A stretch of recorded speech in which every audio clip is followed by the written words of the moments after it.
My feet or something. I don't know. Okay, let's get started. All right. Do you ever wonder why we have chiropractic offices? Why do you drive down the street and say, there's a chiropractor, there's a chiropractor, there's a chiropractor. I know that's the first question you all have. Why so many? Boy, there's chiropractors everywhere. Well, not really. There's not that many of us, but we're all just in separate little buildings because all the medical doctors are down in one building or two buildings, and they pile themselves on top of each other. So what we have is the question, why use chiropractic? Because we have all those doctors down there. Why do we need a separate profession called chiropractic? Why not just use the big white building down on Hillview Street, right? Why are you here? Right, Mary? You used to work in the big white house, right? She's a nurse. How many years, Mary? Don't want to talk. Okay. A lot of experience. She's got a lot of experience. And the whole idea is that chiropractic has something to offer.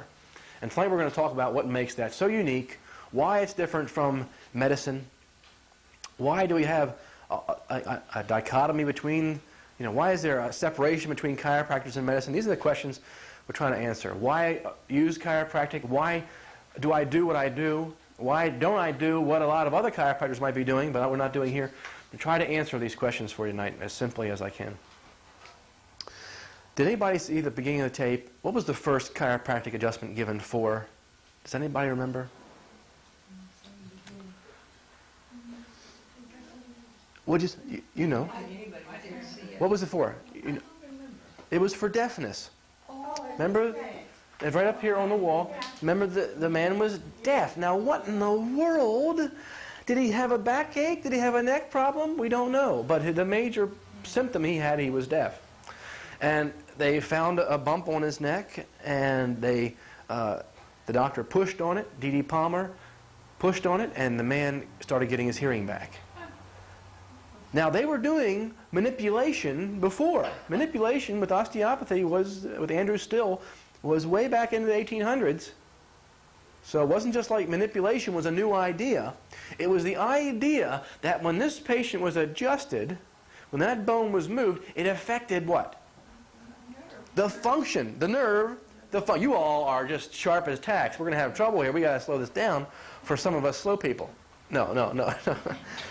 But by moving the bone in the spine, it not only affected the spine, but it affected the function of the individual. Now, what would you do if you were a doctor and you had a new method? What they do is they call for volunteers. He put an ad in the paper and said, anybody with deafness, please come in and let me examine you. And he started pushing on the bumps in the people's backs. Did all of them get their hearing back? Of course not. There are other causes of deafness. The nerve can be cut, bone can be missing in the ear. But one cause of deafness is neurological deafness.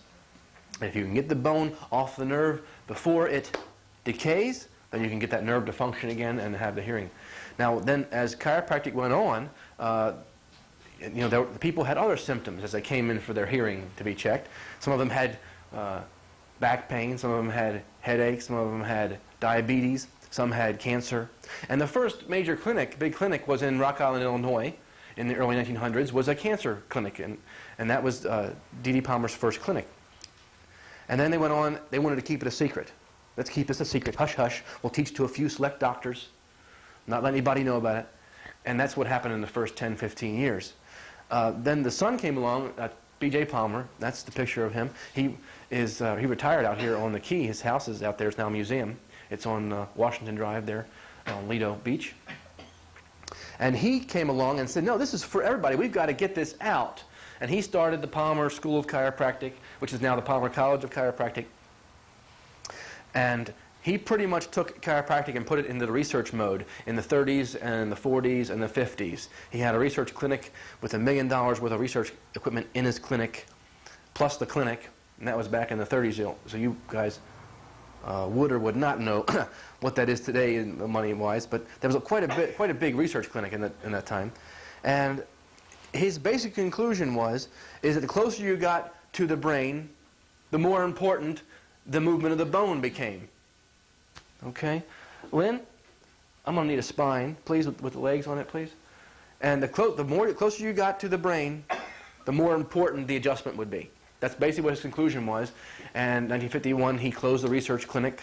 And of course, the people that, we look back over the records, he had the worst of the worst cases there.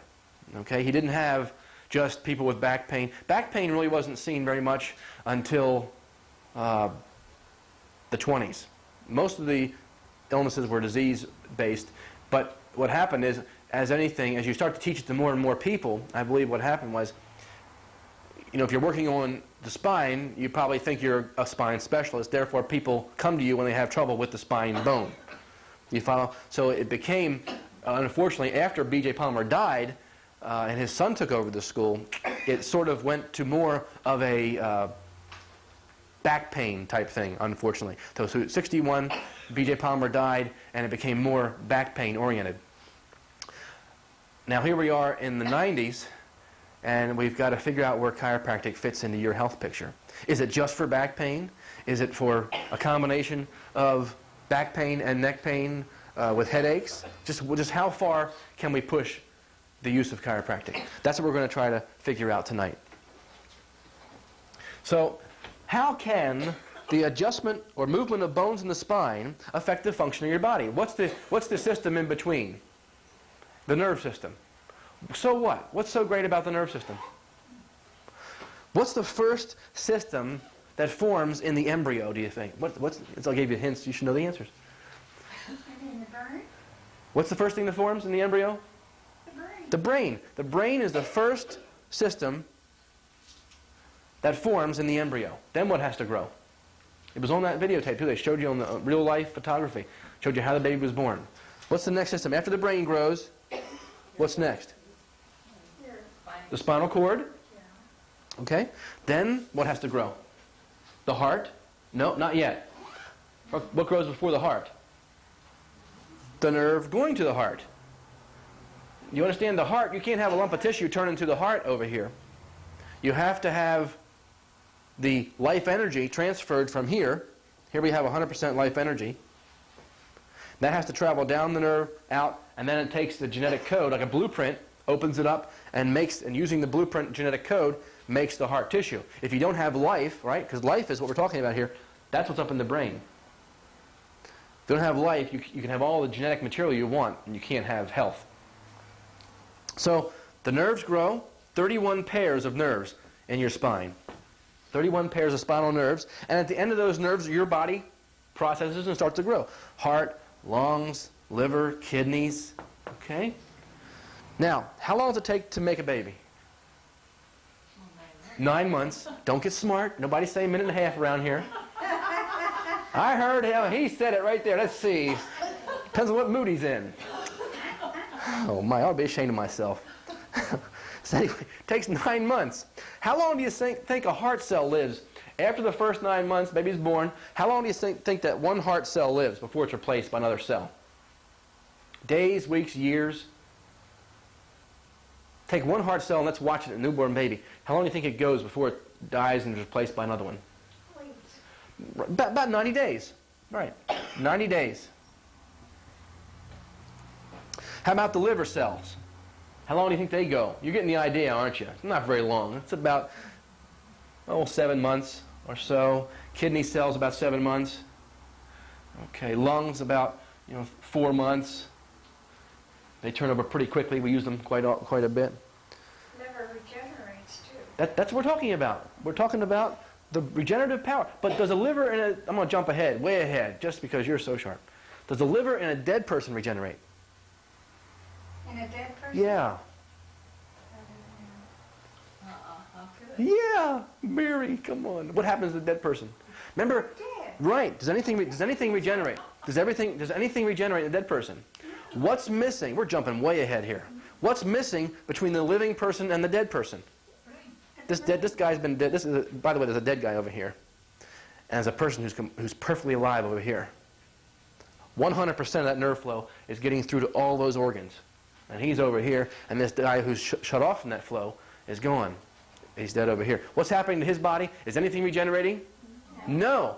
No. So we're all somewhere in between these two people. You get the idea? We're not quite dead. Except for, no, I'm only teasing. I want to pick on you tonight. You know that. You know that. He's sitting right there. That's right. That's what I'm saying. I've got to pick on you. I pick on these folks that get all hurt and depressed, are crying on me.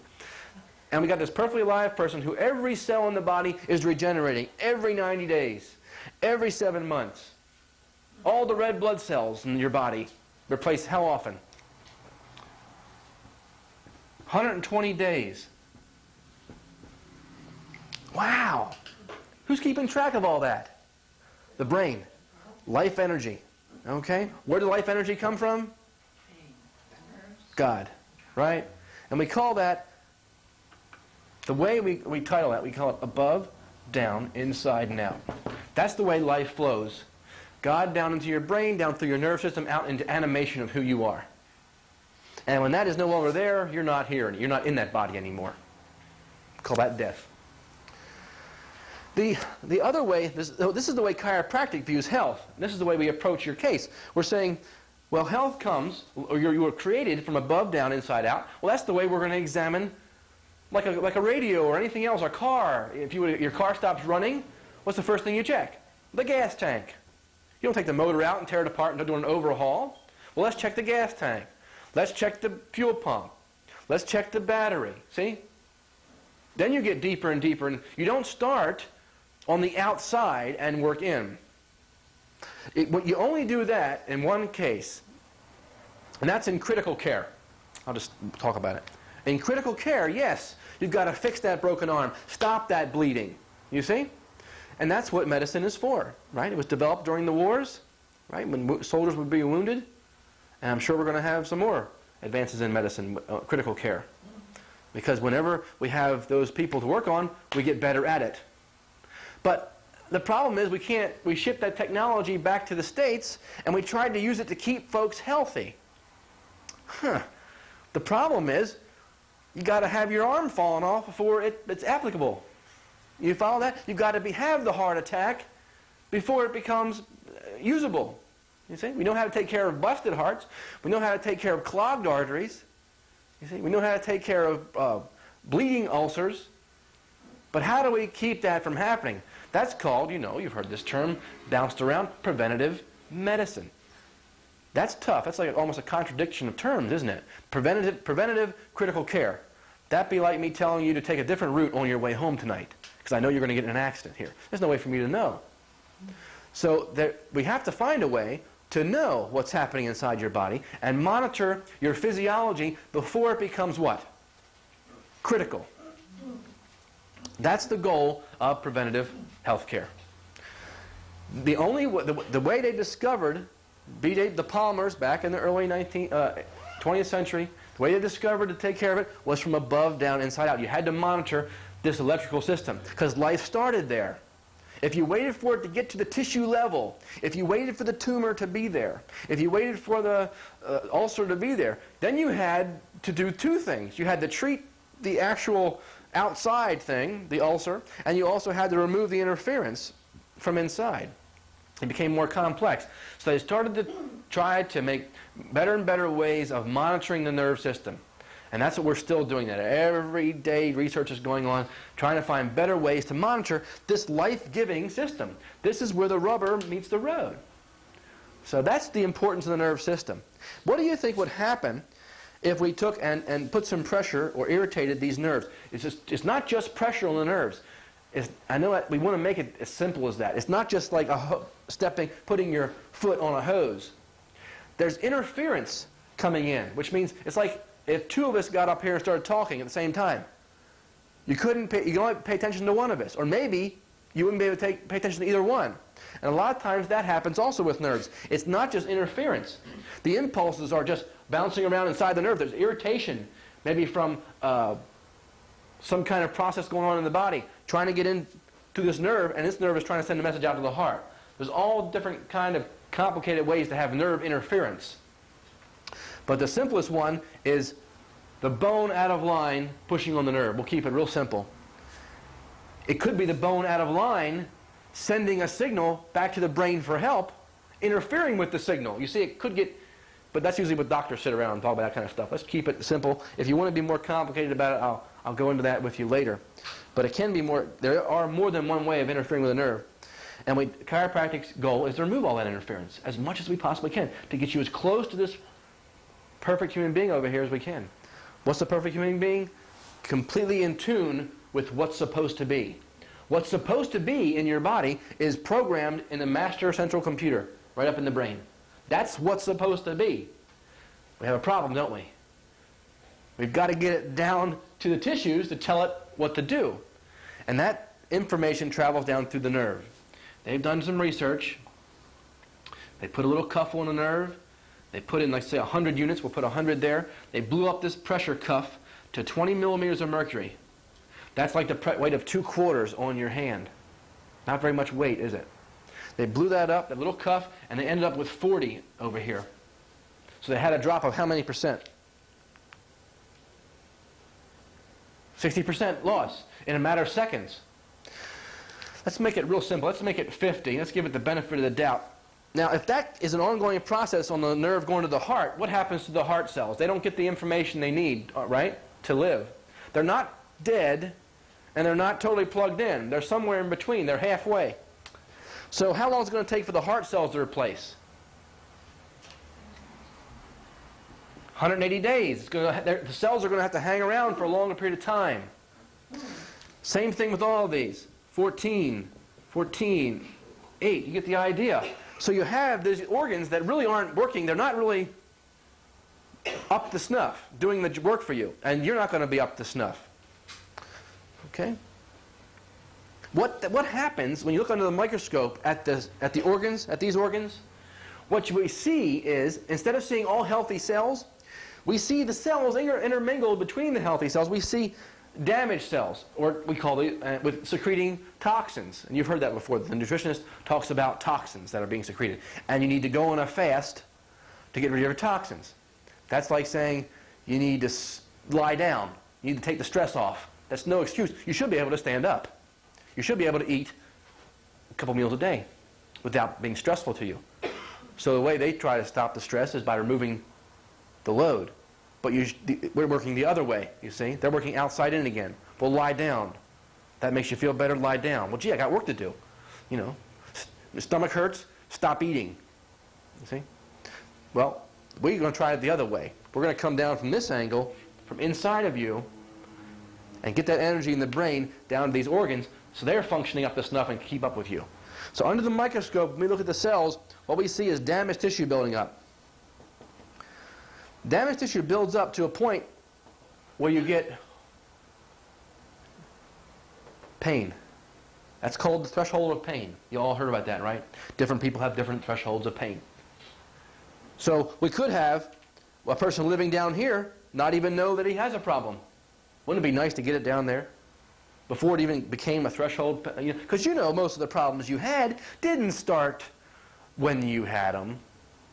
You know what I'm saying? That's been working up to that point, and then all of a sudden, doctor, it just happened yesterday. I just started having trouble breathing yesterday. No, it gradually happened over a long period of time, and all of a sudden, you were sick enough where you had to go to seek care. It didn't just, boom, come on you like that. It's a process. Your body builds up garbage.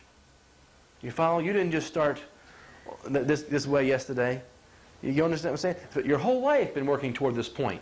And you're going to have an opportunity to change that around. That's what we're trying to do. Well, what's the first thing we do for pain?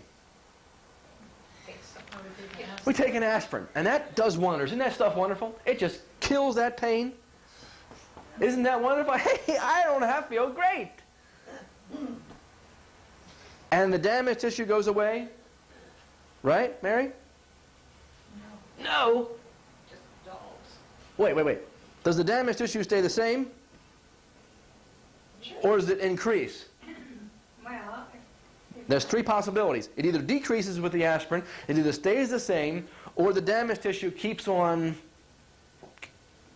piling up. Doesn't aspirin kind of take care of inflammation a little bit? But you'll He understands. feel better with the aspirin, but you keep on working. Yeah, he understands. So the accumulation is going to go higher. That's right. So you actually, that's right. But see, the principles are not, this is not chiropractic. No, I know. This is very easy stuff. If we just would sit down and look at what we have here. I mean, we've lived with these things for so many years, we get to know them pretty good. and you have cars that pretty much function the same type thing. If you have a front end out of line, and you get and the power steering is dampening the wobble, and hey, I don't feel any wobble anymore. And if those tires are still wobbling, just because you can't feel it, or you have a dashboard light come on, and you pull into the gas station, and you say, "This light's flashing here," and the guy says, "Move over." And he gets over there and he gets to the light, and he says, "Oh," takes a can of black spray paint, and he goes, "Shh. There you go. Can you see the light?" You go, "Whoa, thank you very much. The light's gone. Isn't that guy great?" That is a wonder drug, that spray paint. That aspirin, ibuprofen spray paint. That's wonderful stuff. It took that pain. That symptom is gone. That light is gone. Drive on down the road, what happens? If it's the oil light, what happens? Boom, the whole motor blows up. Now you need to have a bypass with a resection and a whatever. Give me some words, Mary. Give me some fancy words. You got to have an overhaul. Oh my great. Come back in 6 months when it's worse. You've heard that one before. Come back in 6 months. When the symptoms aren't bad enough yet. The knocking in the engine's not bad enough. Come on back. Wait till something breaks.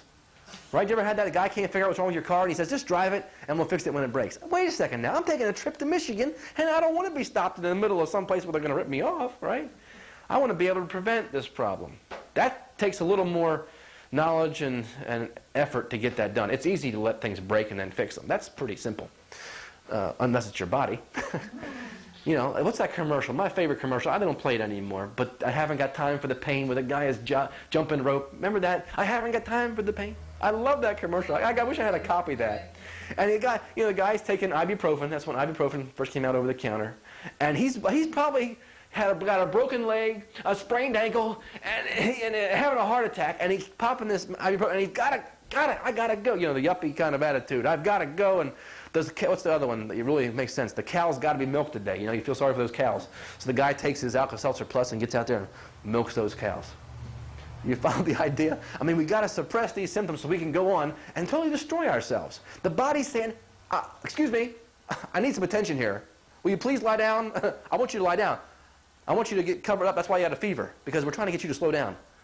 I feel terrible." The body does that for a reason. It's trying to get you to cool it. "But I got to go to work. But I got to." You follow the idea? The body's talking to you. It's saying, "Help." That's all. The damaged tissue builds up, and all of a sudden the aspirin doesn't work anymore. So what do you have to do? Because the damaged tissue kept on going. We're still driving down the road. We can't see the dashboard light. Builds up to a point where what? The pain comes back again, doesn't it?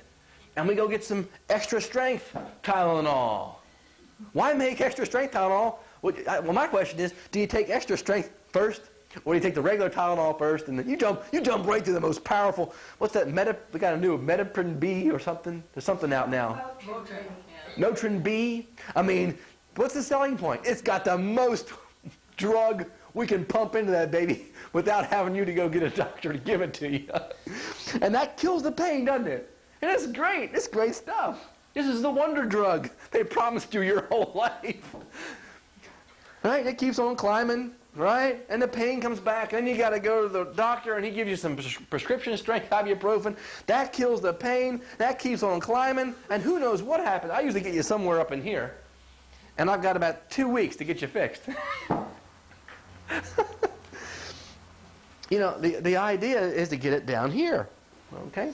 And then, even if as we start working with you, what has to happen? All this stuff has to be cleared up. Takes a little time. Okay, interesting.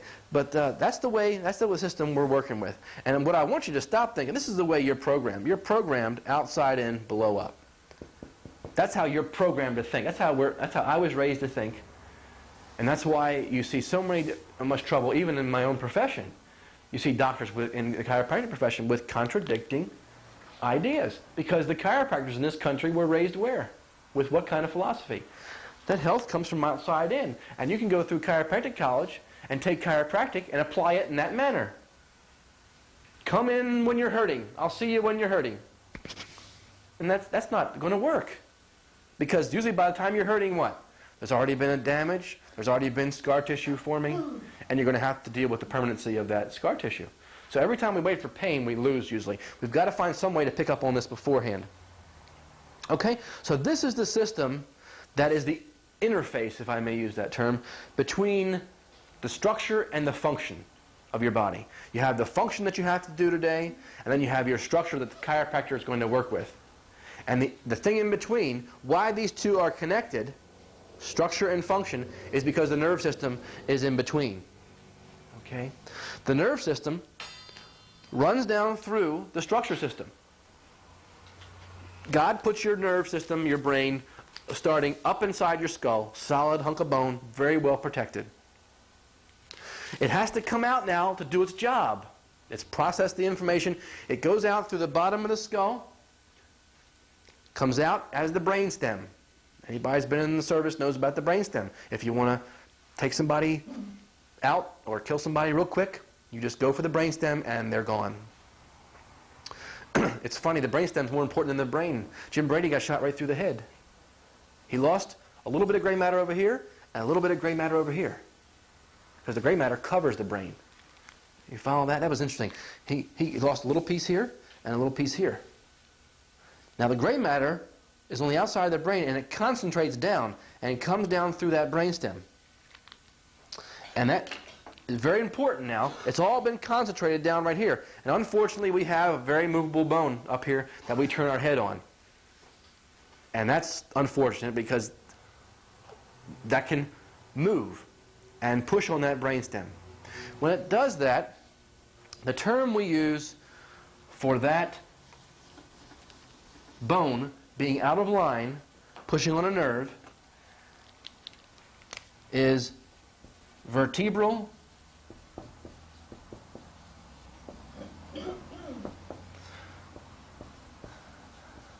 subluxation.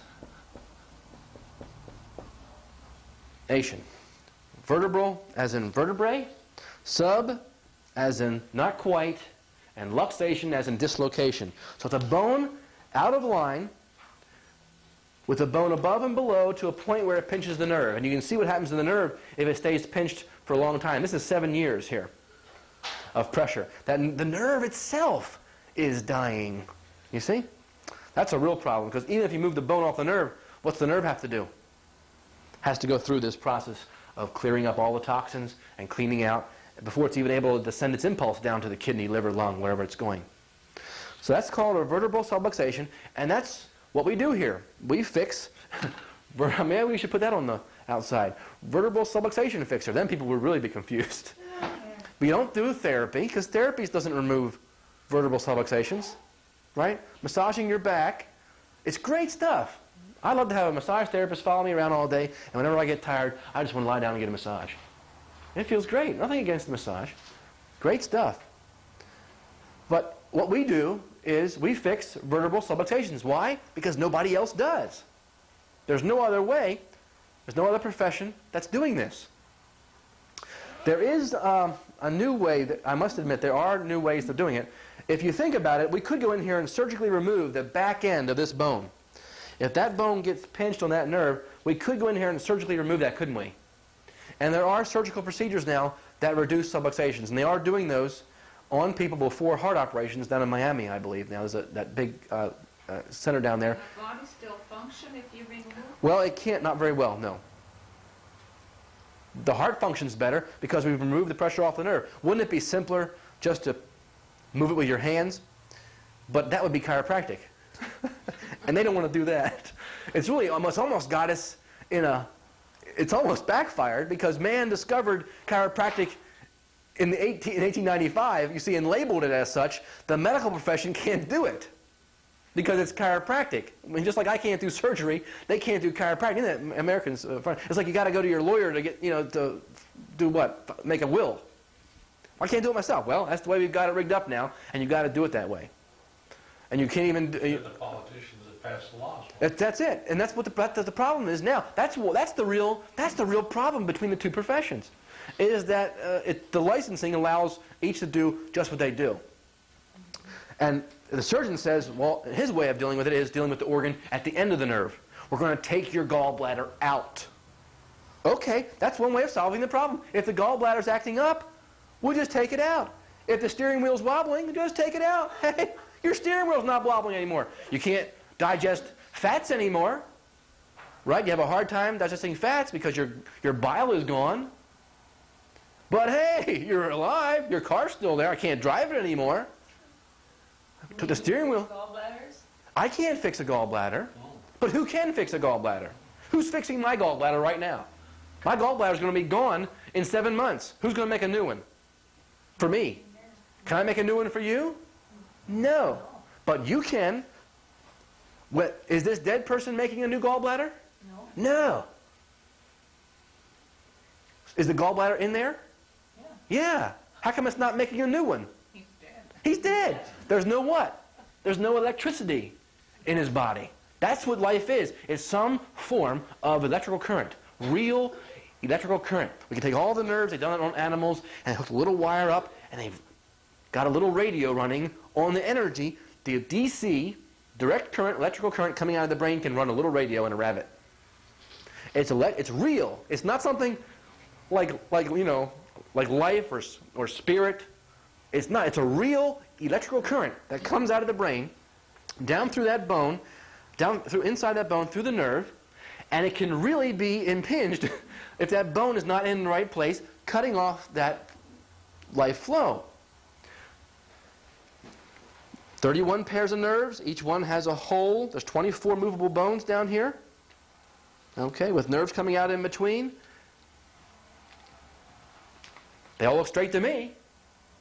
Well, we pulled this baby out, didn't we? This baby. We pulled this baby out by the head. We turned the head 135 degrees. We dropped the left shoulder. We turned the head 135 degrees, and we turn your head 135 degrees. That's like back over there. That's quite a bit of twisting we did on that baby when we pulled him out. Would that maybe cause a vertebral subluxation? Sure. So do we check babies for vertebral subluxations? We check them differently than we do adults, but that's when a lot of your problems started. What? When I was a baby? You checking a baby? I think you have seen me check children in here before. And she looks in there. What's he doing? Well, they've been pulled out by the head. Oh, I was C-section. Is a C-section? That's even worse, isn't it? A little suction device goes into a little slit in the uterus. You know, the slit in the stomach is about that big, but the slit in the uterus is real tiny. You know, they see the big cut on the abdomen and they think, wow, that would just lifted that guy right out of there. No, C-section's even worse. They go in with a suction device, grab the head. If the baby was engaged in the pelvis, what did they have to do to the baby's head before they got a C-section? Disengage it. And I have a friend of mine who does that work, and he says he feels every bone in the neck snap when he disengages that just right out of there. Because they have to disengage that suction. That baby's trying to get through there. And they're pulling the baby back out, so that's a tough procedure. Then the guy gets out, and he starts walking. And he's going down the couch, and he gets to the end of the couch, and what happens to him at the end of the couch? He falls off the end of the couch. And, of course, all babies, because you know it, you've heard it, they bounce. Right? Babies bounce, right? I've seen it. I've never seen one bounce. Have you? No. They fall, and they do what? They cry. I've got it on tape. My little girl getting to the end of the couch, and boom, over she goes. And, of course, they're fine. We pick them up and brush them off and hug them. Oh, they're bounced. They're made of rubber. They're not. That causes little deviations in the spine. It might cause a deviation here, and it might have a counter deviation down here because the child has to somehow make up for that. Then they grow up, and they're out on the swings. And we were never children, so we never went through any of this, by the way. And I love it when my little girl, she's out there on the swing, and my little boy refuses to acknowledge that she has the right of way in front of that swing. So he walks by and gets hit in the head with her feet coming up, falls over, right? And all of a sudden he comes running in there and he says, Mom, Mom, my neck. I shouldn't use my family for an example because it's not a very good, because we don't do that. But the kid runs in from outside and says, Mom, I hurt my neck, I hurt my neck. What's the mom say? The dad fix it. No, well, not in my family. My family is different. You betcha, I get you on the table and fix it. But when we were kids, what happened? We came running in, Mom, tell me that. Back in your day, what happened? You went in and told your mom, she said, get the heck outside. I'm too busy washing the floor or whatever. Or go lay down, right? The child, go take a couple of baby aspirin, orange bear flavored, whatever they are. And by the way, each tablet takes a half teaspoon of blood out of the internal mucosa of your stomach. Oh, but I take buffered aspirin. Well, that just means it just takes a little longer for the bufferin to wear off before the acetylsalicylic acid gets down to your stomach. And then the Metaprin, they even say it on the I loved it the other day. I heard that lady on the Tylenol commercial putting down ibuprofen. She said, oh, and without the stomach upset that ibuprofen has. So you understand, ibuprofen causes lower intestinal bleeding. Tylenol causes cirrhotic type changes, cirrhosis of the liver. A friend of mine's, Advil do? ma'am? What does the Advil do? What is Advil? I don't know what Advil is. That's one of those. Too. It's ibuprofen. It's ibuprofen. Oh, it's I didn't think it was anything. There's only 3 out there. Acetaminophen, which is Tylenol, ibuprofen, which is the Metaprins and so forth. But they, the Tylenol, friend of mine's father was in the hospital and he died of cirrhosis of the liver. Never tried a drop in his life, but they had him. He had bad arthritis and they had him on Tylenol, and that caused the cirrhosis of the liver. So we have to, all these, every drug has what? A side effect. There's a big red book around here somewhere. Yeah. What's that called? The PDR, the Physician's Desk Reference. There's a little paragraph under each drug saying what the drug's supposed to do. What are the next 3 pages dedicated to, Mary? All the adverse. All the side effects. You know, it'd be great if it just did what it said it did. But it doesn't. There are always side effects. So you get my drift on drugs. When do we take drugs? Yes, critical care, crisis management. We've got to use them to sustain life. But in the meantime, we've got to find out why we needed those drugs to save our life and to prevent further use of those drugs. Okay? Antibiotics is Right. very necessary. Yeah. In critical situations. Don't get me on antibiotics now. Antibiotics.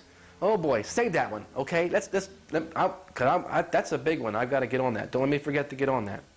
But it's important to go over that because there is a use. It's like everything else. There's a use. You don't take a key and try to peel potatoes with it. It has a function. Certain germs. Okay, you have a function we use for key for. We open doors with keys. We don't peel potatoes with it. We have to use it for certain things, and it's used in critical care. But the child comes in, but then goes lay down. Next morning, the child gets up. The neck hurts to move it to the left, so the child holds it to the right. Give him some aspirin again, whatever. Send him off to school. What's the child do? Well, the head doesn't want to bend to the left, so what does the child do? He just goes like this. Hey, the world's straight again. And then 25 years go by, right? And where's the first symptom show up? Way down here, because we're carrying more weight down here. We have a culture full of what? Low back pain. Do you understand the low back? That's just the tip of the iceberg. There are health conditions connected with that. Underlying from the neck injury, because the nerve coming out of the neck goes to the throat, goes to the thyroid gland. I wanted to show you that chart too. We're almost done. Oh, that's the wrong one. Okay, this chart shows you where those nerves go. Okay, and you see the nerve coming out up in here, goes to the heart. That's where the surgeons are working right here. They're taking off the back end of these bones, taking pressure off those nerves, and guess what? The heart starts pumping again, starts working right. You don't have to mess with the heart. What is the heart? What is that? Muscle. Is it anything else? Does it have some kind of life in it by itself? It's just a muscle. Do muscles move on their own? They need what to move? An impulse from the brain. Sure. So, doesn't it sound, you're sitting here with you almost want to go out and write your own book, don't you? Because you got your own ideas on this. Wait a second. Why are we operating on this heart all the time? Shouldn't we be concerned? It's like the guy, I know I've never done this. Worked on the toaster. Oh, it wasn't plugged in, hon. You get the whole toaster apart. Well, let's put it back together again. Oh, it wasn't plugged in. And a lot of health care is just that. If we just would make sure that these organs that were made in 9 months by this energy up in here, if that impulse could just be there all the time at a very high amplitude, these organs would function. Because I've seen autopsies on people that should not have been alive. The heart, the guy's reading into the autopsy recorder, and the 3 valves are gone. Total sclerosis of the Purkinje fibers, which are the fibers that cause the contraction of the heart muscle, and the contraction of the ventricles. Total occlusion of the main coronary artery. This man should have died 15, 20 years ago. What's keeping him alive? The power that made him. Right? There's one doctor that comes to one of our seminars, and he's an old-time doctor. He's second-generation chiropractor, and he must be in his 60s now. He's a real nice guy. And he talks about his dad, and he's got papers, and he has this one article that just sticks in my mind all the time. It says, because I didn't know what it was, but it said, man loves fatback, lives to be 102. I don't know, fatback, what is that? I don't even know what that is. Some kind of Just pure fat. You know, off a pork's belly somewhere. Yeah. And just pure fat. I mean, is the cause of high cholesterol eating cholesterol? What controls the cholesterol in your body? Is there an organ in your body that regulates cholesterol? If I stop eating all cholesterol, will I have cholesterol in my body? Liver. You betcha. The liver makes cholesterol. When you set the thermostat in your house on 70 degrees and you open up all the windows, how hot is it in the house? Let's say it's a cold day like this. And then we've put the heat on 75. And then we open up all the windows to flush out all the hot air. What's the temperature in the house? Probably 75. 75. So we stop eating all cholesterol. And the thermostat set to 75. Or in the cholesterol's case to 300 or 350, whatever. What's the cholesterol going to be? It might drop a couple degrees. Look, we've lowered the cholesterol a couple degrees. And guess what? It fluctuates annually anyway. So you might measure it here and then you measure it again here, and it doesn't have anything to do with your checks. So we've really blown up this cholesterol issue. Where really we should be concerned about the nerve going to the liver, which is that's your thermostat. Because the thermostat's not set by the liver either, is it? I was wrong too, wasn't I? What's the thermostat? Where's the thermostat? Is it in the liver? You guys got it. It's set up in there in the brainstem, in the medulla oblongata, which rests right at the base of the brain. Right? And it comes down to the second bone in your neck and your spine. In children, it comes down to the lower part of the neck because their vertebral column has not grown long enough yet. So you get the idea of this chart. And this is a medical chart. It's not a chiropractic chart. This wasn't invented by the chiropractor. This is taken from the SIBA collection on the musculoskeletal nerve system. We can show you the book if you in the back. We've got it. But basically, that's where this comes from. This is the way we're wired. Okay, electricity comes from here. The generator's here. We don't know where life comes from. It's some kind of electrical current. We don't understand where it comes from before it gets to us. God put it there. Breath of life comes down through the nerves into the organs. I think he got that down. So we've got this 25-year-old. Who's got this, been walking around with that bent neck and that bent back, right? And he gets in a car wreck, and his neck gets snapped around. And that damages the ligaments in his neck, all right? And the bones get bent even further. Because the Leaning Tower of Pisa, with this earthquake, does it shift over to the other side, or does it keep him falling the way it's been falling? So what happens is you get a worsening effect of all these subluxations you've got in there. And then what happens is that the cushions in between the bones do what? If they're getting thinner, which makes the pressure on the nerve increase. Can you feel pressure on a nerve? Feel pressure? Yeah. This guy's. Well, yeah, it depends on what nerve is affected. He's got his legs crossed. Okay. What's going to happen in about a half an hour if he keeps it up without moving his leg? Foot's gonna fall. Why is the foot going to sleep? What's cut off to his foot? Blood circulation. What's cut off to his foot? No. The nerve's cut off. I waited to the end to give that. I usually give that at the beginning as an example of how we're programmed. Who taught us that it was she just responded, she's been saying that all her life. My little boy comes in the room, I got dots in my hand, Dad. And I said, son, it's the nerve cut off to your hand. What happens when you put a tourniquet on the arm and cut the blood off to the hand? What's it do? Does it go numb? No, it turns what? Blue. Gets blue. Doesn't get tingly, just gets blue and heavy. Doesn't go to sleep. So you got to distinguish between those two because he's pinching the nerve in the back of his knee and the symptoms in the foot. Therefore, he needs to go to a foot doctor, right? No, he needs to uncross his knee, take the pressure off the nerve, and the foot goes back to normal, you see. Same thing happens to these organs. Doc, the pain is down here. What are you doing over here?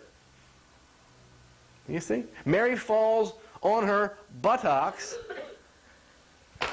Where'd the damage? It traveled up the spine, up the spine, up the spine, up the spine, until it hit something bigger and settled right here at the base of her skull. You see, the trauma was here, but the force travels through the spine and subluxates the ones that were probably bad before that injury. You see how it gets complicated? When this person falls, you don't just get a new injury, you get probably an irritation to the old injury. So it gets more complicated as we go along.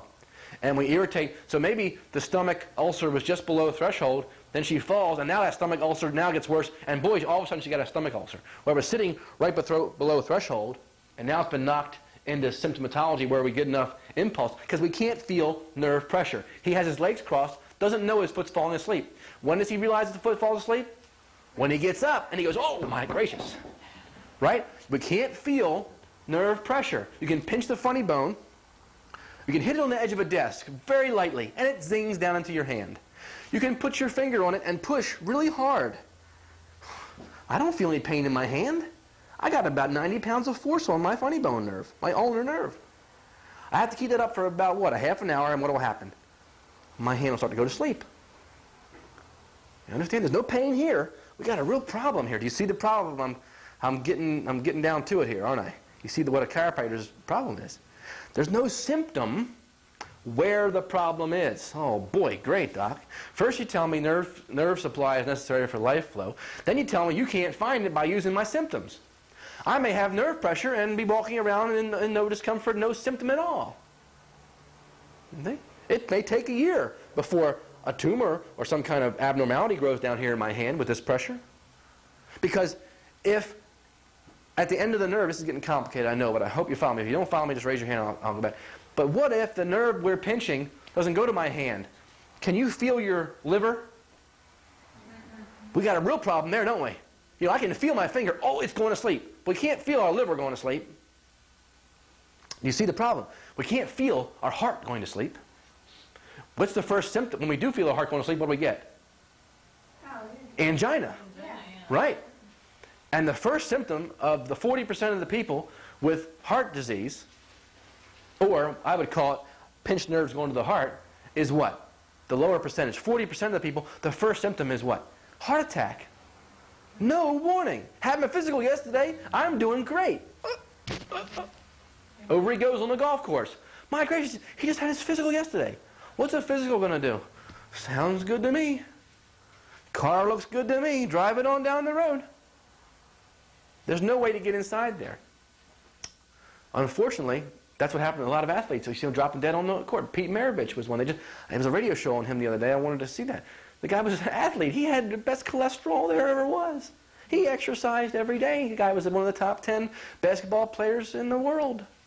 Just drops over dead. I believe he was in a hospital arranging a charity game. Wasn't even on the court. Just walking around. You see? There's a problem. You can't go by symptoms. But wait, that's tough. Because I'm trying to save my money, and my health care dollar is real. I got to squeeze it for all it's worth. You see? And I'm not going to go unless I got a symptom. I'm not taking my car in until it starts to squeak. The squeaky wheel syndrome gets the grease. We can do that with a car because guess what? You can always buy a new car. But you're stuck with this one body you have. And if we wait for it to squeak, we get scar tissue every time. We never quite pull completely back to where we were before. Once you get into the squeaking phase, you'll never pull back to that level before. So each time we drop off and drop off, drop off, and our health gets worse and worse. And we say, oh, I'm getting old. And I have a young lady here of can I say? Sure. 83 years of age that could run circles around me in my 30s. I'm going to say how old I am. Do you believe that? And there's another gal, 83, that comes in here and runs circles around me. But see, you know, we're not going to find many subluxations in this young lady. You see? We're not going to find that many. If you make it to your 80s, you're not going to find many subluxations. Where are we going to find them? Where will we lose most of our people? In the 60s. The trap door of life, 64, 66 to 66 years of age. Right? Why? Because that's when you're pretty much, the first trap door is in the mid-20s. A lot of people you see in here in the mid-20s. There's a trap door there. Your first phase of life is over, and you've run everything out. You're going to get symptoms. If you make it past 25, then you're on to about 45. Another little space there we have patients coming in. Because if you don't have subluxations, you can make it so far before you drop. You see? And in the people in their 80s, we don't find much. That's why we check you. Your legs are just about level. A couple little things happen when I go up through your spine. And I know I'm not going to find much. Because you've made it this far. And you wouldn't... Right. You imagine that, getting a symptom in your 80s. That'd be, God bless you. That's the way to do it. You know, you're supposed to be walking along one day and just go. Not supposed to die in agony. You follow? When it's time to go, God's decided it's time for you to go. You're not supposed to go out piece by piece. Gallbladder today, kidney tomorrow, right? You're supposed to just go on till your time is up. The Bible says it's 120 years we're supposed to get out of this body. Okay? The problem is we can't feel this system that's between our structure and our function. The nerve system. There's no pain at the nerve. I think I've got that through to you. There's pain at this joint. When the child came in and said my neck hurt, there was pain at that joint. But guess what? Even though it displaces, what happens to that pain? It goes away. It fades away, even though the bone does not relocate. Even if we go to a chiropractor and he relocates it a little bit, it still goes away, and we still have a little bit of that twist left in there. So this is loaded with pain fibers. The bone doesn't have any pain fibers. The disc has very few pain fibers. We can't feel a degenerative disc. Take x-rays of you guys, and we say, you don't have a disc in your neck. They say, what? I didn't feel anything. Because it happens so slowly, and the disc doesn't have much nerve supply. So you understand, the only pain we're going to get when we sprain this vertebrae is the pain that initially was there. That's going to fade away, whether you go to a chiropractor or not. If you lay down long enough, it's going to go away. It will heal in a bent, crooked position. Like Mary. She fell the other day. It's going to heal up whether I fix it or not. She's going to feel better. The question is, does she heal up at least as good as she was before she fell, and possibly better than she was before she fell? The symptoms, the pain goes away relatively quickly. But why do I continue to examine her and take care of her? Because the pressure on the nerves is what I'm looking for. And that's what I'm checking when you come in here. When I'm down there checking your leg length, I could care less about your legs. You know, I'm checking the pelvic leveling, you know, aren't I? Because the legs are solid sticks pretty much up into your pelvis. And what we're checking is the pelvis. What the pelvis is doing by using these two sticks coming out of your pelvis. What we're interested in is the pelvis, which is the bottom of the spine. And you know, like anything, if the bottom, that's going to be a very high control area. Because like the broom game we played, you put the broom on your hand, right? And that broom moves around to keep that head balanced. And that's what our pelvis does all day, trying to keep our head balanced over top of our feet.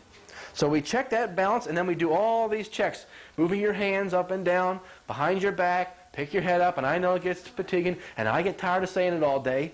But what we're looking for, there's not a lot in there. We don't need to just go ahead and do the whole spine anymore. What we do is we're looking for the 1 or 2 or 3 or 4 vertebral subluxations, and we're going to concentrate on them.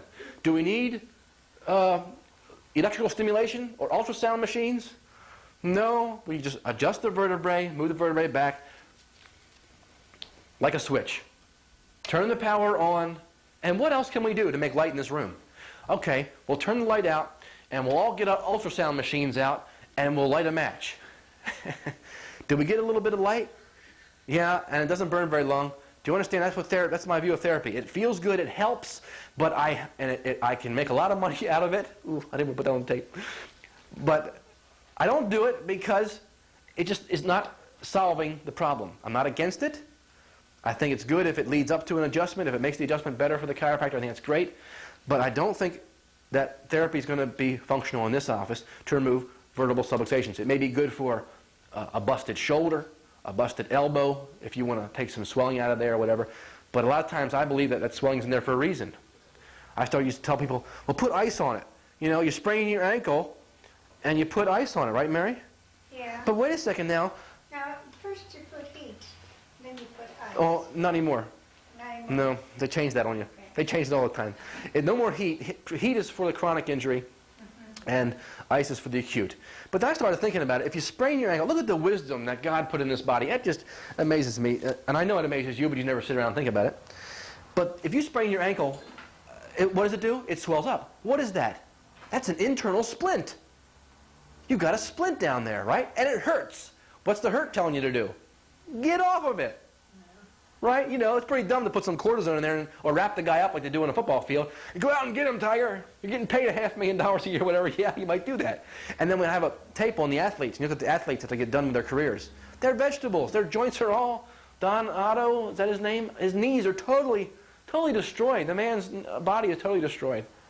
You know, a man who one time was a great athlete is reduced to signing signatures at a Burger King for a living. And when you understand that if we take and put ice on the ankle, and I want you to just think about it. These are things that you have to think about and apply. Spraying the ice down, you want, they tell you RICE, rest, ice, compression, and elevation. I could just do with the rest and elevation. Okay? Let the body's got it swollen. What's the swelling do?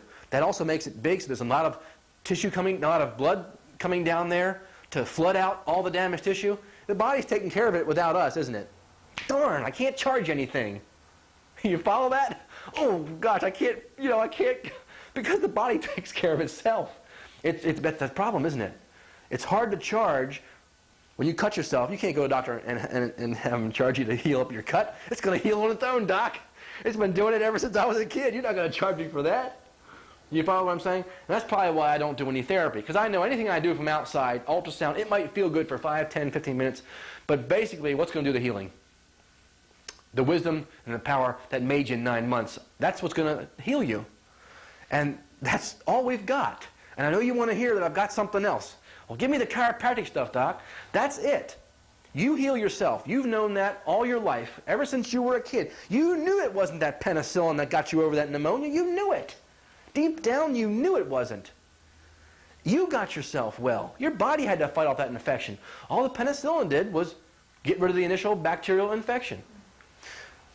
Mary wants to go over that. I can tell. What I want to know. Go ahead.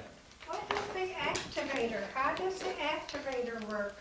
That's- you use on it? It moves the bone. It moves the bone in the spine. It does move Yes. the bone? Yes. Oh. Yes. See, that's what I couldn't figure out. Yep. What they're finding is that if you really think about it, if you sit down again and think about the spine, okay, we got a crooked spine. Oh, we got a crooked finger. Same thing. Can I straighten my finger? I did it pretty quick, didn't I? Who did it? I did. Did we need to have somebody out here going like this? You see? What we need to do is just get this started, and it goes itself. And I tell you what, we really don't understand exactly how adjustments work, period. Whether they're done by hand or the activator. But what we found is, through research, which just started in '85, that we don't need to use as much force as we were using. It was okay to use a lot of force, but why use more than we have to? What we're finding is that we use less and less force and we get the same exact results, because guess who's doing the adjusting? Uh-oh, I have to start giving you your money back. You're doing the adjusting. I adjusted your inside of your knee tonight, and I'm telling you, her spine just cleared itself right out. There was some kind, remember, this is getting more complicated than I wanted to get, Mary, but remember I told you there's more than one kind of neural interference? She had an irritation coming from her knee up into the spine, irritating the whole spine. You understand? It was like talking on 2 telephones at the same time. The body couldn't hear either one. Once I cleared the knee out, the interference went away. So it's not just the bone on the nerve anymore. We hate that because it was a lot simpler to explain it to people when it was the rock on the hose. You see? We took the rock off the hose, and what did the plant do? It grew again. Who grew the plant? God grew the plant. All we did was take the rock off the hose. That's a nice way to explain it, but technically that's not what's happening all the time. It's more complicated than that. Yes? What happens when you get arthritis in your spine, like I have, the cervical arthritis? Okay. If we take the tires, we have a brand new car, we pull it out of the showroom, we go down the street, we hit a pothole. We get out, look at the car. It look okay to you? Looks fine to me. We drive on. The tires are supposed to get how many miles? 40,000 miles on the tires? How many miles do we get out of those tires? Maybe a couple thousand, 20, maybe 10,000 miles? The tires were wobbling on us, weren't they? They were going down the road like this. They were scrubbing. One tire was trying to go this way, one tire was trying to go the other way. And they were wearing, instead of going straight down the road, wearing nice and round. That's what happened to your spine. By these subluxations being induced in them, causing the nerve pressure, on top of that, there was also a biomechanical or a wear and tear factor. Because as this person says yes, or goes down to get a cup of water, they have to do this to their neck. You follow? Instead of just doing this, they had to deal with this sprain. Remember, the child fell out, got hit on the swing, and bent the neck, and the neck healed like this? And you look at folks. You walk over to the mall and look around and walk. Folks are not walking straight. I know you look in the mirror and you look at your face and you comb your hair, but just look in the mirror and look at your ear level. You'll see the left ear's high. You follow what I'm saying? You'll see subtle little things. And then the right shoulder comes up to compensate, and your left hip comes up, and that's what we're talking about. And that is the wobble in the front end. And the parts don't last as long that way. You won't get the mileage out of them. You've done pretty good. But you're coming up to, instead of getting 50,000 miles out of them, you're getting about 40,000 miles out of them before they're about worn out. Okay? And what we can do is you'll notice that even if the tire tread or the disc is all the way worn out, I don't know if you can see that. If I could just take the disc out of there and put the bone together, there's still enough room for that nerve to get through. You follow? Even though the arthritis and everything has worn down the disc, that's not right.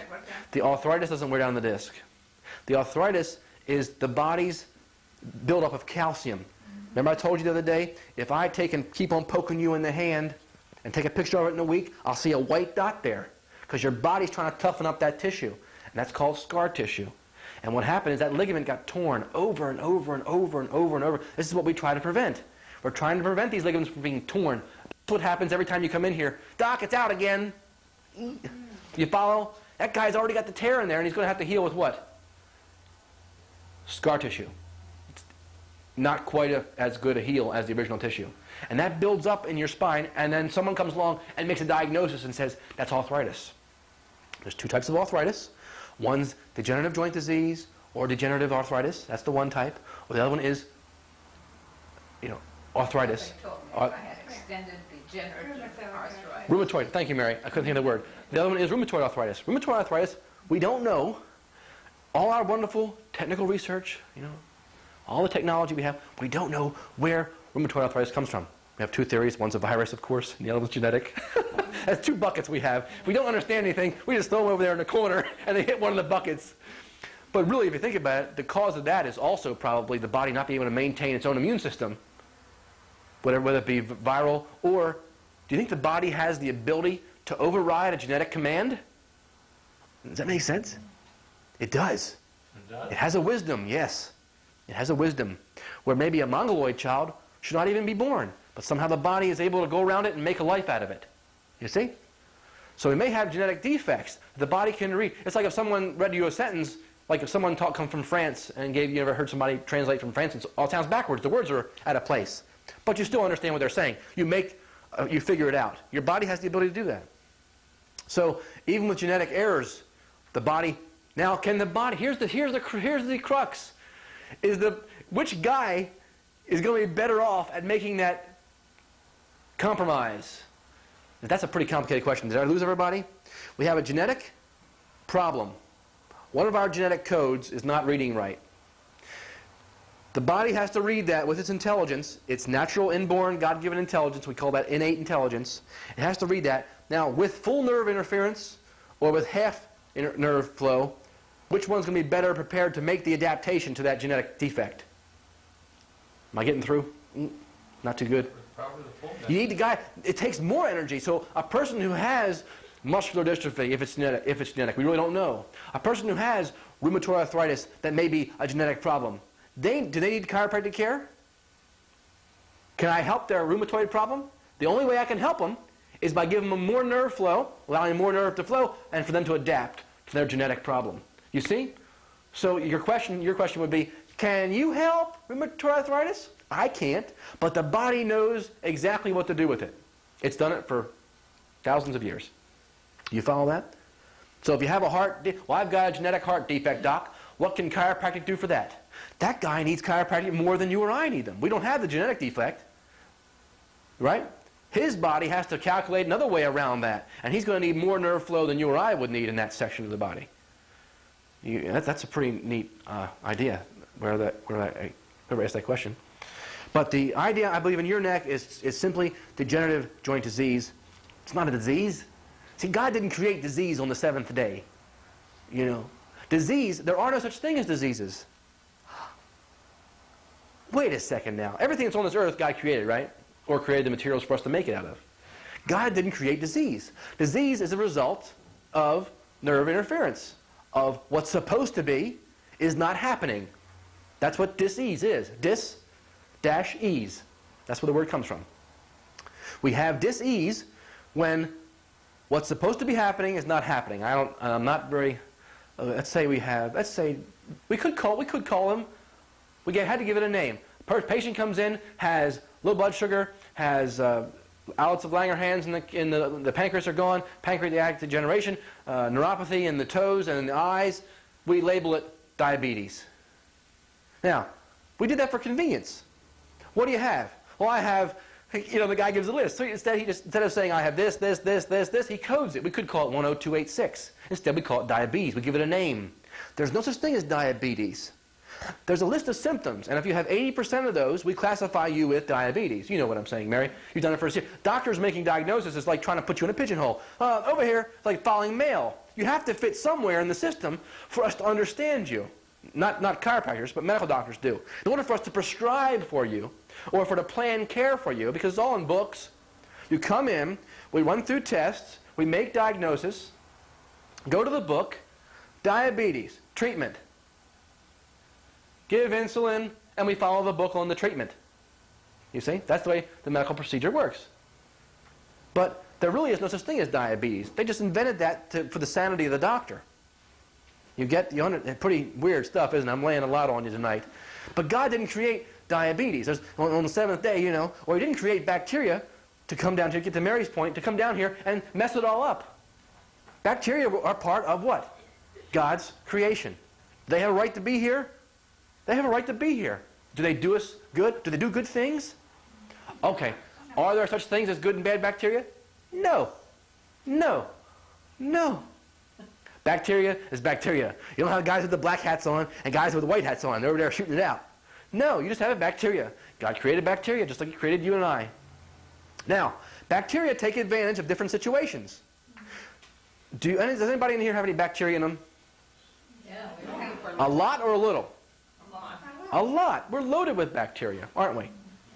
E. coli, Escherichia coli, all over our stomach and not our stomach, but our lower and small intestine, small and large intestine. And it does what? It helps digest our food. Now, I get an infection, and I want to get rid of that infection, so I take an antibiotic. Does it just kill the bad guys? Like a Patriot missile? No. We got a Patriot, we got a bunch of lights coming in, and we launch these Patriot missiles. They take out just the bombs.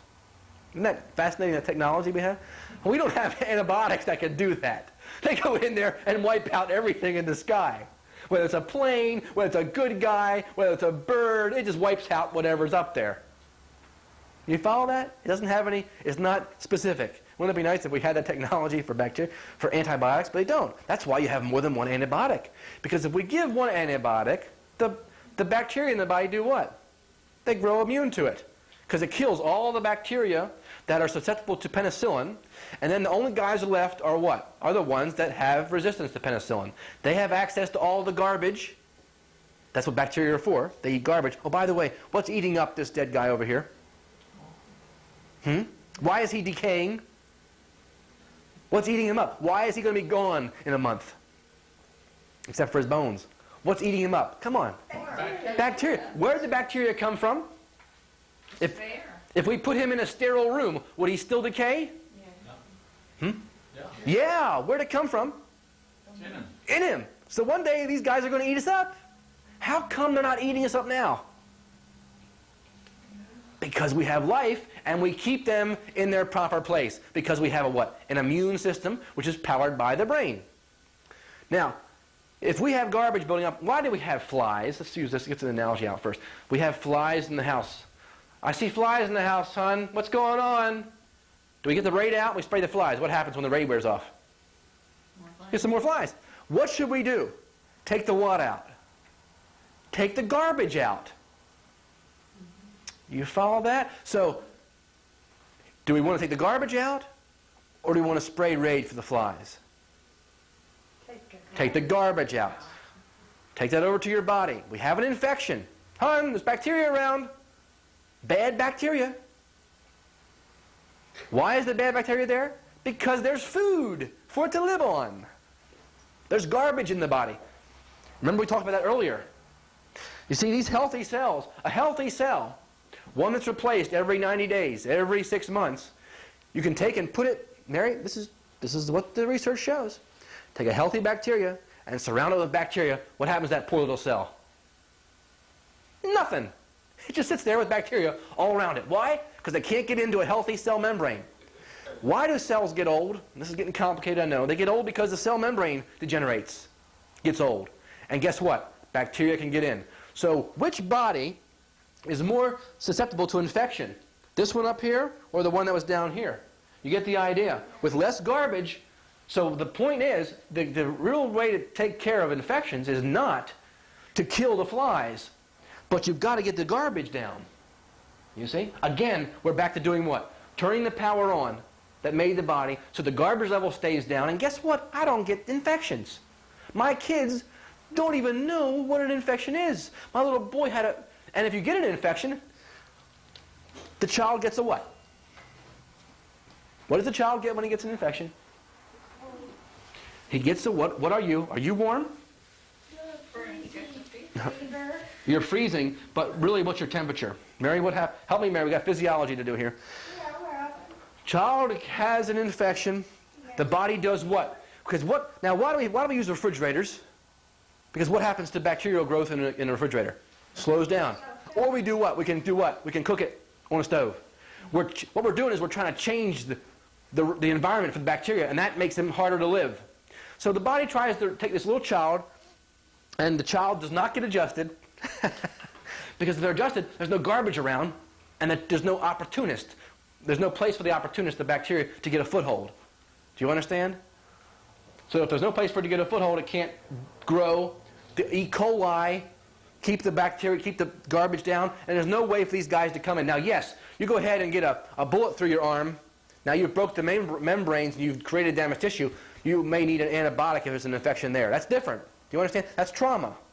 But normal, everyday life, oh yes, I've got an infection. If I take an antibiotic, I'm going to kill the E. coli, the natural bacteria, which are keeping the garbage out. And then what do I have? The opportunists coming in for a second wave, and they knock me out with something even tougher, maybe a virus even. That's the problem we have. We give people antibiotics. Do they work? They work wonderfully. In 2 weeks, it's gone. But what happens in 2-3 weeks? We have another infection coming in and really knocking them down. And so they're going to be given erythromycin. And then we give her tetracycline. You see? It doesn't work. The child gets a fever. What's the fever trying to do? Tell the nurse that the child's sick, right? No! That's what all the nurses say. Burn it out. Yeah, but nurses, you understand? You ask a nurse, what's a fever do? And she says, oh, it tells you the patient's not well. Because all their lives they've been taking temperatures of patients. And it's like a way for the body to talk to you. Like on, I think of the Exorcist, no, I shouldn't, but the Exorcist, when the body said, help me, the body's not trying to communicate to you. It doesn't care less about the nurse in the room. It's in there doing at war with those bacteria, trying to change the temperature of the room so you guys would get out. You know, if I made it real cold in here, you guys be up and get out of here. If I talk much longer, you guys are going to get, I'll make it very irritable in here, and you guys are going to be outside, you see? So the body is trying to cook and trying to increase temperature. And what did we do as wise parents? My little Susie had a fever, and I gave her something coated Tylenol, and I can go to sleep now because Susie's not going to have a fever anymore, and I feel much better now. But poor Susie, we just knocked out her defense system. We just took her Patriot missile system and killed it. We just wiped it out. She was fighting the battle. Look at her go. Instead of saying, here's some more reinforcements, here's some more troops, by adjusting her, giving her more energy, we say, no. Whew, get that fever down because that's what's important. Because high temperature causes brain damage. And that's not true. What do they give for high fevers? I love having this lady here. I love you so much, Mary. I'm going to pick on you now. What do they give? It was in the paper about 6 months ago. They stopped giving this drug. What do they give children with convulsions? Phenobarbital. yeah. How long have they been doing that? 30 years. Guess what causes brain damage? Phenobarbital. Not convulsions. What are convulsions? It's the body's way of getting the temperature back down below a certain degree so the brain can start functioning better again. The convulsions are actually contributory to bringing the temperature down. So we stop the convulsions and then we have the brain damage.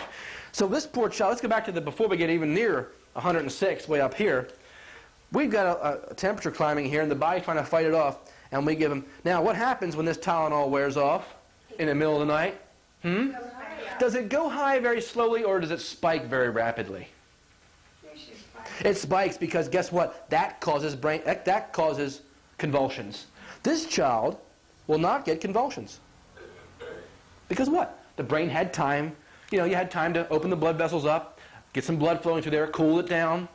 This child does not have time to vasodilate the brain, the blood vessels in the brain, and guess what? Starts convulsing. As a natural means of opening up the blood vessels, of getting a lot of blood, right? As we convulse, a lot of blood goes to the brain, is forced up to the head, cooling off the brain.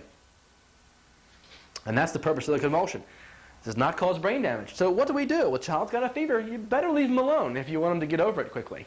This will just prolong the infection, especially if we start doing this.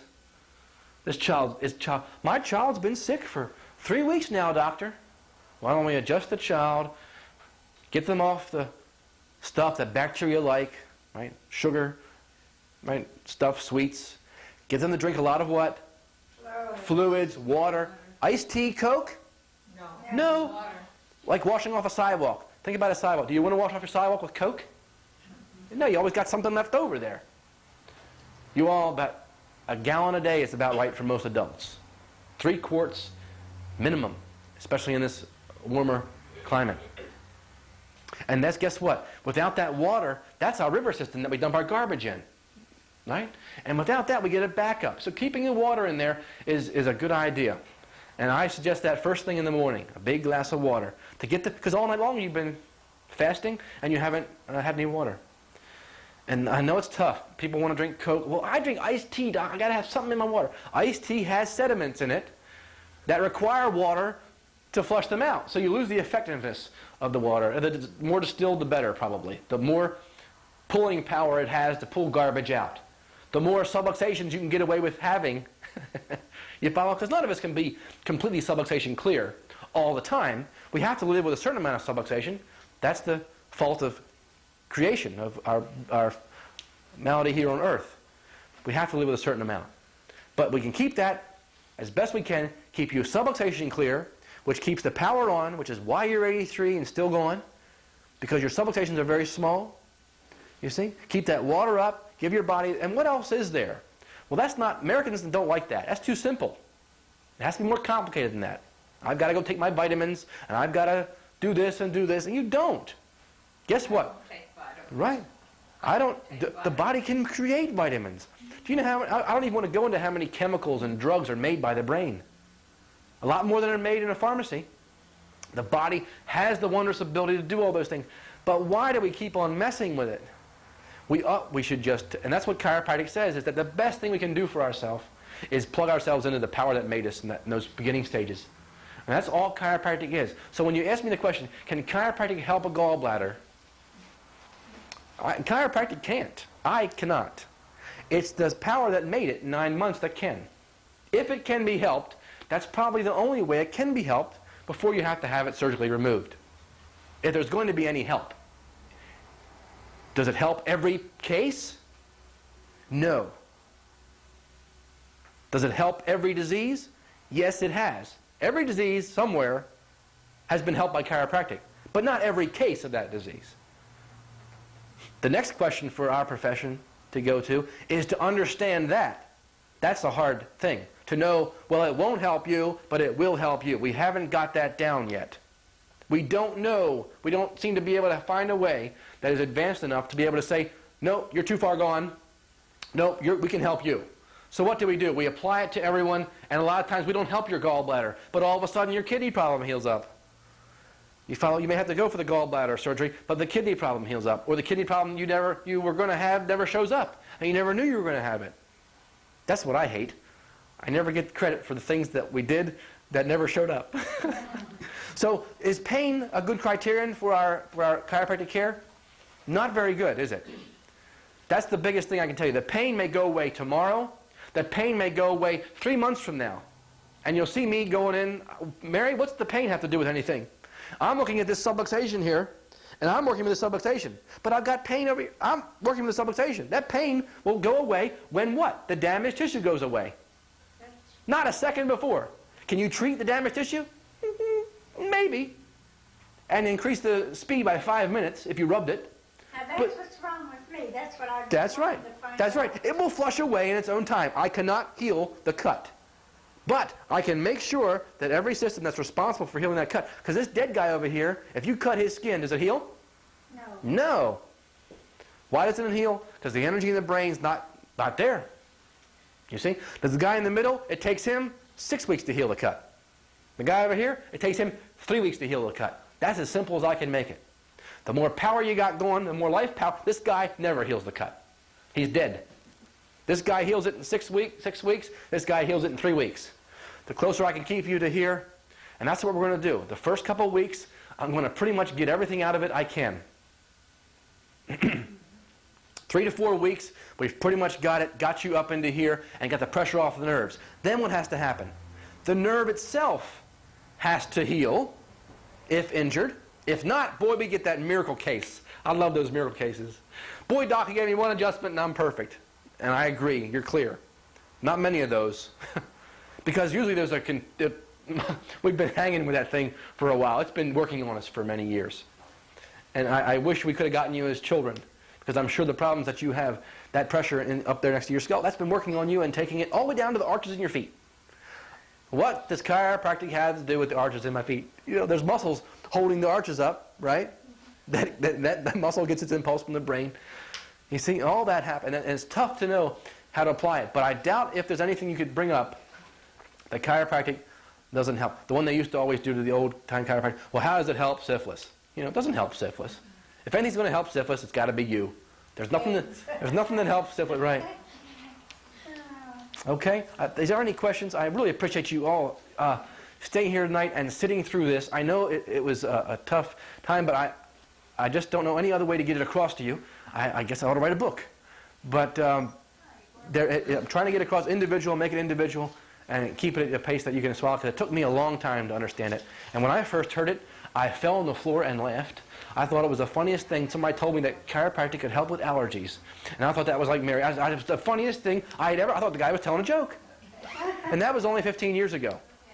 So I empathize a lot with where you all are coming from. And it takes a while to chew it up. And what did he say? And the problem is you don't see much else in here but chiropractic. Well, gee, Doc, where's the Vogue magazine? Where's the Time and Newsweek? I want to read about the war. You know, turn something else on the TV. The only place you're going to get chiropractic is here. Because there's no money in chiropractic anywhere else. You can't bottle it. You know, that's why medicine works so great. We can put some bottles on the shelves. We can sell that. And we can sell some fancy CAT scanners and machines that can do tests and so forth. But chiropractic is real simple. We move the bone, remove the nerve interference, and you get well. And you're not going to hear about it anywhere else. As soon as you walk out of this door, all you're going to hear about is, I haven't got time for the pain. That's all you're going to hear about. And relieve your stuffy sinuses by your NyQuil. I got a stuffy head, so my sinus medicine, so I get sleep medicine, whatever it is. That's all you're going to hear about, is how to relieve symptoms. It was in the papers a couple weeks ago, remember? Sinusitis, all the drugs, even the paper, for the paper to come out, that was really strange. They were saying it flat out, like you're not supposed to know that the drugs over the counter only relieve the symptoms of the cold, not the cold.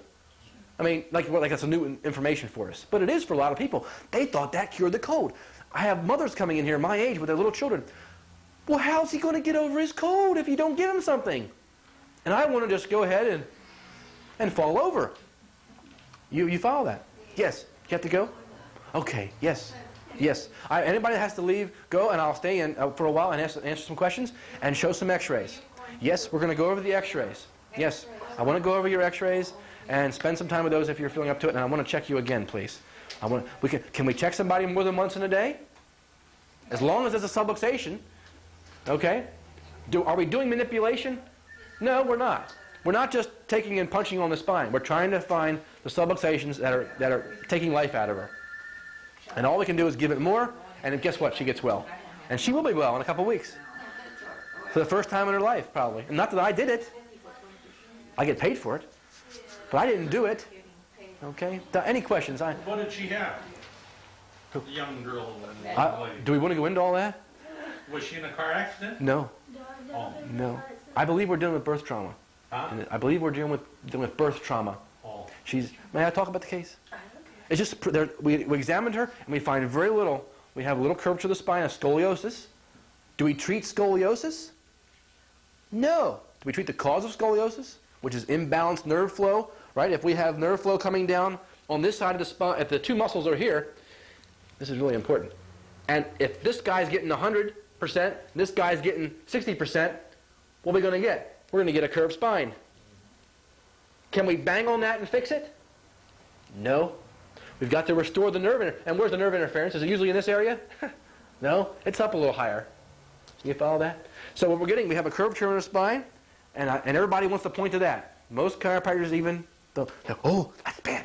Need to get rid of that. I have young ladies coming in here in their 90s with their 80-year-old husbands, and they have this, the 90-year-old lady will have this curvature of the spine, and don't even, she's in here with her husband, who's got a perfectly straight spine. So we can't even go by curvature spine and straight spine.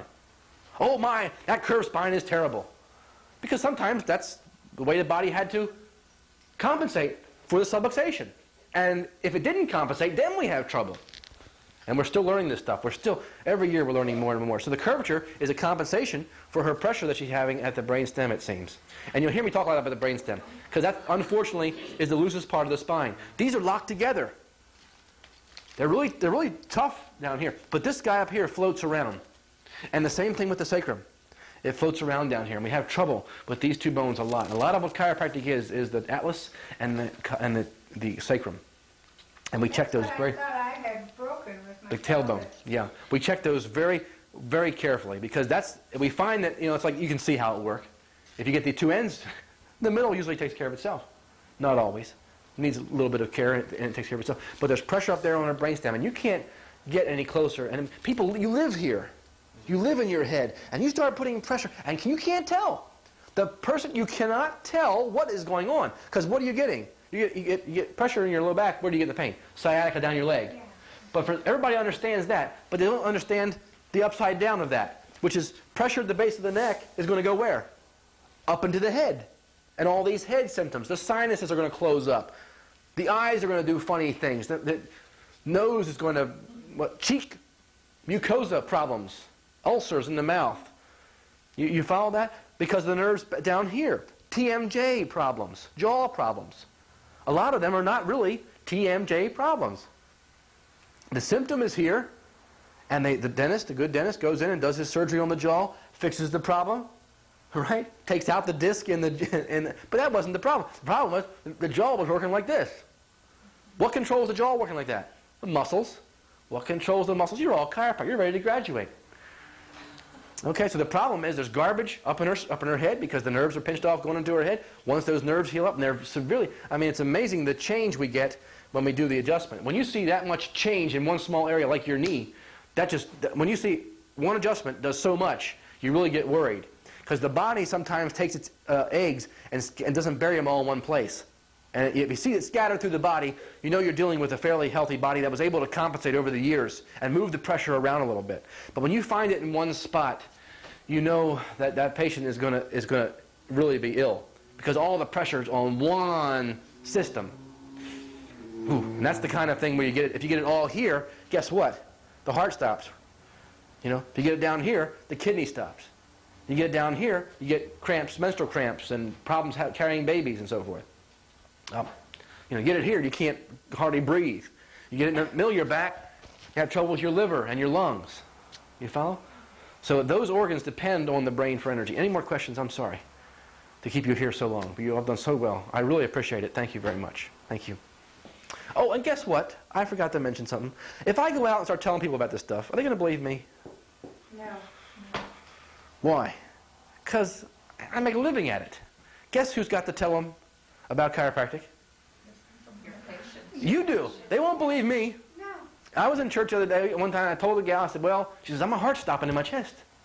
I said, well, you need to go ahead and have this. And it was my first in practice. And I was naive. And I went up to her and said, oh, wow, we can fix that. And she looked at me with this strangest look and said, you've got to be kidding, Buster. And she went down to the doctor, had the angiogram, and couldn't figure out what was wrong with her, told her to come back in 6 months. She said, wait a second, I want to know what's wrong. He said, well, God made a mistake, and he put all the nerves going to your heart through one part. God didn't make a mistake. There's a problem there. He put all the nerves going, and she said, that rung a bell, and she ended up coming, and she's been a patient of mine for 3 years now. You follow that? So the idea is that a lot of times we don't believe what we hear, especially if it comes from the guy who does it. So I depend on you all.